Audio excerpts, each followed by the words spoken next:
بسم اللہ الرحمن الرحیم۔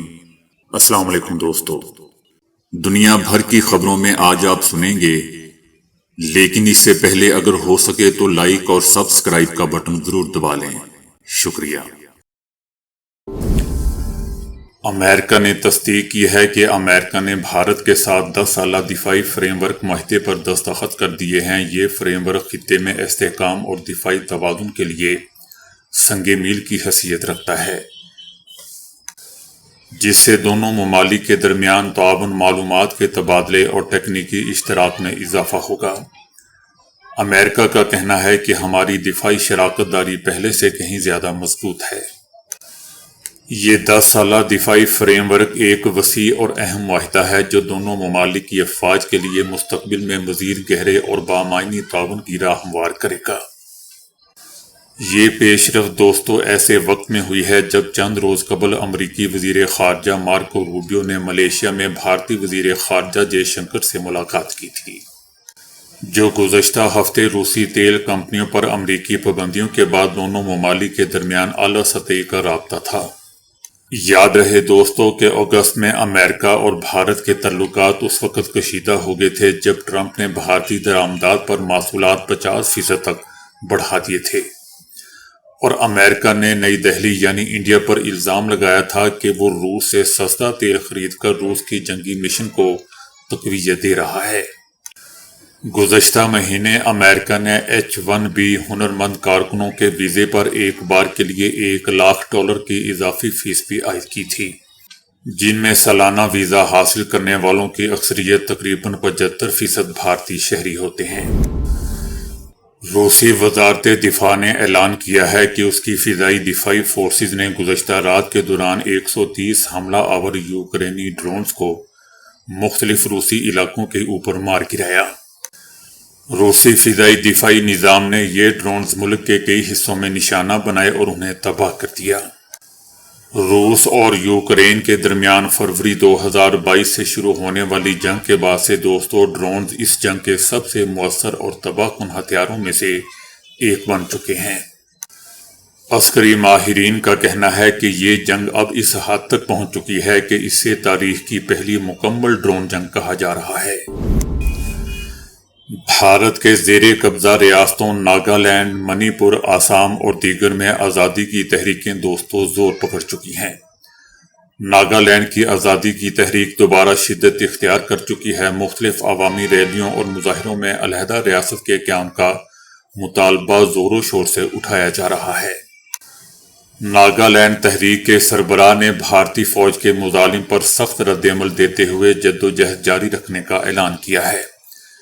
انہوں نے بھارتی وزیر اعظم نریندر مودی اور سیکیورٹی فورسز کو خبردار کرتے ہوئے کہا کہ اگر تم ہم سے کھیلنا چاہتے ہو تو جو بھی ہو ہم اپنے موقف پر ڈٹے رہیں گے، کبھی بھارت کے آگے سر تسلیم خم نہیں کریں گے۔ دوستو یاد رہے کہ بھارت مقبوضہ وادی منی پور، جوناگڑھ، ناگالینڈ اور دیگر کئی ریاستوں میں غیر قانونی طور پر قابض ہے۔ غاصب صہیونی رجیم کے میڈیا نے انکشاف کیا ہے کہ غزہ کے خلاف صہیونی جنگ میں 10,000 سے زیادہ اسرائیلی فوجی ہلاک اور زخمی ہوئے ہیں۔ قابض صہیونی فوج میں گولانی بریگیڈ کے کمانڈر کا کہنا ہے کہ ہم اس جنگ کے آغاز سے لے کر اب تک صرف اپنے بریگیڈ کے ہی کم از کم 127 فوجیوں سے ہاتھ دھو چکے ہیں۔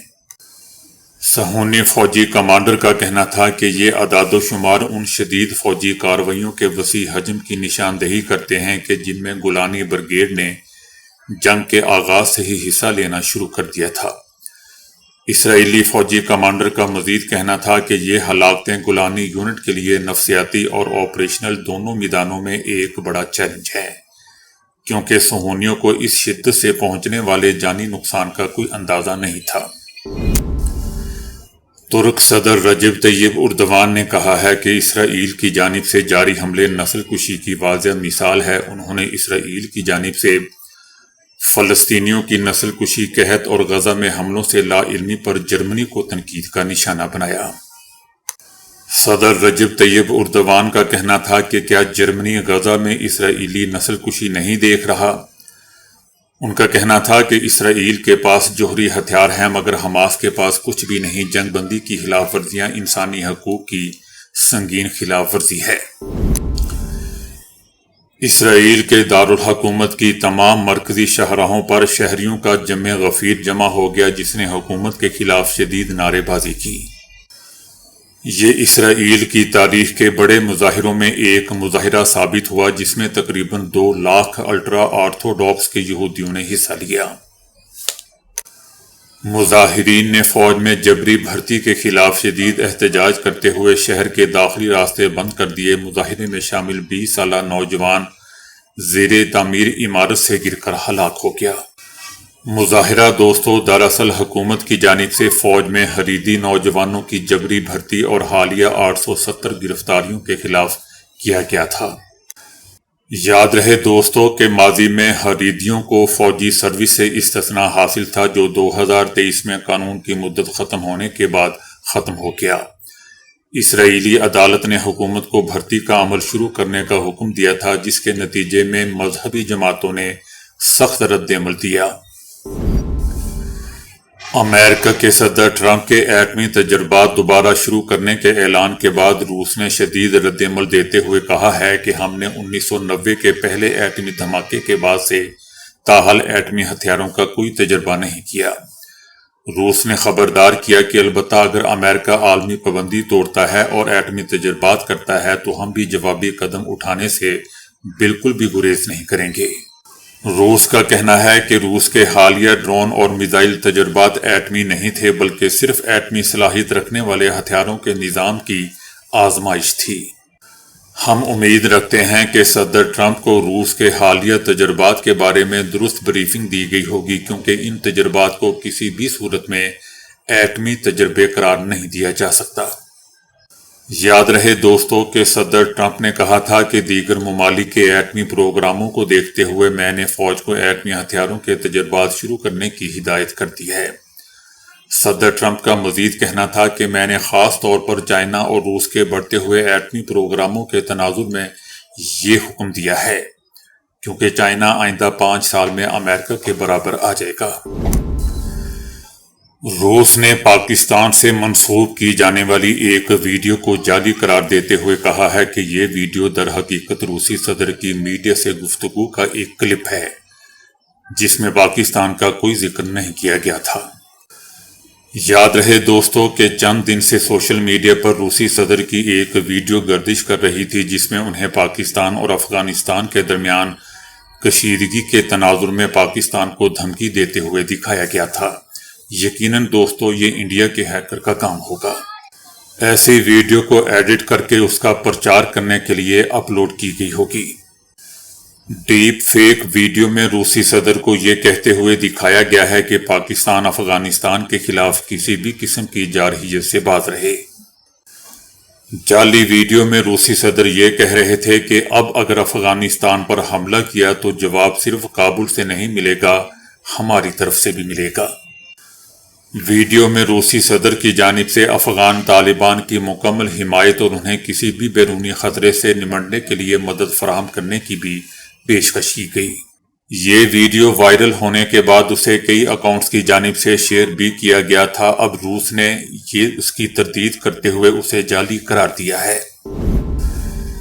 روس کی طرف سے وضاحت کرتے ہوئے کہا گیا ہے کہ آج کل ایک ویڈیو سوشل میڈیا پر گردش کر رہی ہے جس میں یہ دعویٰ کیا جا رہا ہے کہ روس کے صدر پوٹن نے پاکستان اور افغانستان کے درمیان کشیدگی کے تناظر میں پاکستان کو دھمکی دی ہے۔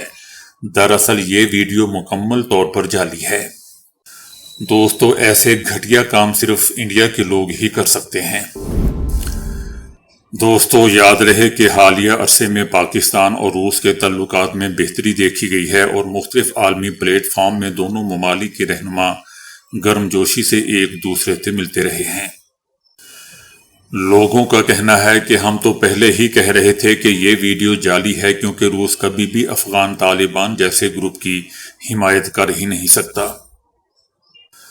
لوگوں کا کہنا تھا کہ یہ جعلی ویڈیو انڈین اکاؤنٹ سے چلائی جا رہی تھی لیکن روس نے وضاحت جاری کر کے ان کا پول کھول دیا۔ کئی لوگوں کا یہ بھی کہنا ہے کہ یہ دو ریاستوں کے درمیان دوریاں بڑھانے کی کوشش تھی جسے روس نے ناکام بنا دیا، اور ویسے بھی خطے کی سیاست اور جغرافیائی صورتحال کے تناظر میں روسی صدر ایسا کسی صورت یہ بیان نہیں دے سکتے۔ دوحہ میں ہونے والے مذاکرات کے بعد عارضی جنگ بندی معاہدے کو روس نے خوش آئند قرار دیا تھا۔ روس نے بیان جاری کرتے ہوئے کہا تھا کہ وہ قطری اور ترک حکام کی ثالثی میں پاکستان اور افغانستان کے درمیان جنگ بندی معاہدے کا خیر مقدم کرتے ہیں۔ تاریخی طور پر دوستو دیکھا جائے تو روس کی انڈیا کے ساتھ قربتوں کی وجہ سے پاکستان اور روس کے تعلقات میں سرد مہری پائی جاتی تھی، لیکن حالیہ برسوں میں پاکستان اور روس ایک دوسرے کے قریب آ چکے ہیں۔ دوستو ڈیپ فیک ایسی ٹیکنالوجی ہے جس کے ذریعے کسی ایک شخص کے چہرے پر کسی دوسرے شخص کا چہرہ اور آواز لگا دی جاتی ہے، تو اکثر لوگوں کے ذہن میں یہ بات آتی ہے کہ فوٹو شاپ یا اس طرح کی دیگر ایڈیٹنگ سافٹ ویئر بھی تو یہی کام کرتے ہیں، تو کیا وہ بھی ڈیپ فیک ہیں یا نہیں؟ تو دوستو اس کا جواب ہے کہ نہیں۔ فوٹو شاپ جیسے سافٹ ویئر کی مدد سے ہم اکثر خود ایک تصویر کو ایڈٹ کرتے ہیں، جبکہ ڈیپ فیک ٹیکنالوجی میں مصنوعی ذہانت کے ذریعے سافٹ ویئر فراہم کیے گئے ڈیٹا کی مدد سے ایسا کرنا سیکھتا ہے جو تصاویر اور ویڈیو کی شکل میں ہوتا ہے۔ مثلا اگر کوئی شخص دوستوں عمران خان یا شہباز شریف یا نواز شریف کی فیک ویڈیو بنانا چاہتا ہے تو وہ پہلے ان سب کی متعدی تصاویر اور ویڈیوز جمع کرے گا، اور ان کی مدد سے ڈیپ فیک بنانے والا سافٹ ویئر ان کے چہرے کی حرکت اور تاثرات کا معائنہ کرے گا۔ جب کوئی شخص عمران خان کی شکل اپنے چہرے پر لگائے گا تو ڈیپ فیک ٹیکنالوجی نہ صرف اس کے چہرے کو عمران خان کے چہرے میں بدل دے گی، بلکہ مذکورہ شخص کے چہرے کی حرکت اور تاثرات کو بھی عمران خان کے چہرے اور تاثرات جیسا بنا دے گی۔ وزیر دفاع خواجہ آصف نے افغان وفد کے اس دعوے کو مضحکہ خیز اور غیر منطقی قرار دیا ہے، جس میں کہا گیا تھا کہ ٹی ٹی پی کے تقریب کار افغان سرزمین پر دراصل پاکستانی پناہ گزین ہے جو اپنے گھروں کو واپس جا رہے ہیں۔ وزیر دفاع خواجہ آصف نے سوال اٹھایا کہ یہ کیسے پناہ گزین ہے جو اپنے گھروں میں انتہائی تباہ کن اسلحے سے مسلح ہو کر جا رہے ہیں، اور وہ بھی سڑکوں یا گاڑیوں کے ذریعے نہیں بلکہ چوروں کی طرح پہاڑوں کے دشوار گزار راستوں سے پاکستان میں داخل ہو رہے ہیں۔ یہ کیسے پناہ گزین ہیں؟ ان کا کہنا تھا کہ افغان وفد کی یہ تعویل دراصل ان کی نیت کے فطور اور خلوص سے عاری رویے کا ثبوت ہے۔ یاد رہے دوستو کہ گزشتہ روز بھی وزیر دفاع خواجہ آصف نے طالبان رجیم کو خبردار کرتے ہوئے کہا تھا کہ اگر طالبان نے اپنی لگام بھارت کے یا مودی کے حوالے کر دی ہے تو پھر مشکل ہے، افغانستان کے کافی اندر جا کر بھی جواب دینا پڑے گا۔ ان کا کہنا تھا کہ پورے خلوص سے کوشش کی گئی ہے کہ پاکستان اور افغانستان امن اور سکون سے رہیں، لیکن افغانستان نے تصادم کا راستہ اپنایا ہے۔ اگر ایسا ہے تو پھر ایسا ہی صحیح۔ خواجہ آصف کا مزید کہنا تھا کہ افغانستان کی جانب سے ٹی ٹی پی کی سرپرستی بند ہونے تک ہمارے ان کے ساتھ کبھی تعلقات معمول پر نہیں آ سکتے۔ ان کا کہنا تھا کہ پاکستان کا سب سے بڑا مطالبہ یہ ہے کہ افغان سرزمین سے پاکستان میں در اندازی بند ہو۔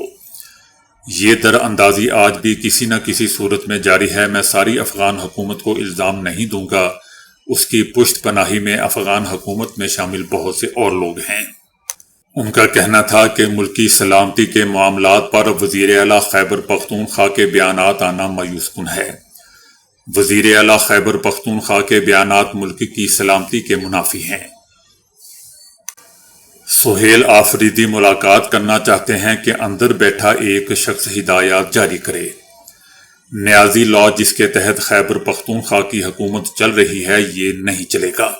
خواجہ آصف کا کہنا تھا کہ اگر وزیر اعلیٰ خیبر پختونخوا کہے کہ نیازی لاء نہیں ہوگا تو پاکستان نہیں چلے گا، یہ حب الوطنی نہیں، میں سمجھتا ہوں یہ پاکستان دشمنی ہے۔ خواجہ آصف کا کہنا تھا کہ وزیر اعلیٰ کے پی وفاق کے حصے دار ہیں، انہیں معاملات میں حصہ لینا چاہیے۔ اگر وزیر اعلیٰ نیازی لاء کے تحت چلنا چاہتے ہیں تو پاکستان کسی فرد واحد کی ملکیت نہیں، انسان آتے جاتے رہتے ہیں، پاکستان 25 کروڑ عوام کی ملکیت ہے۔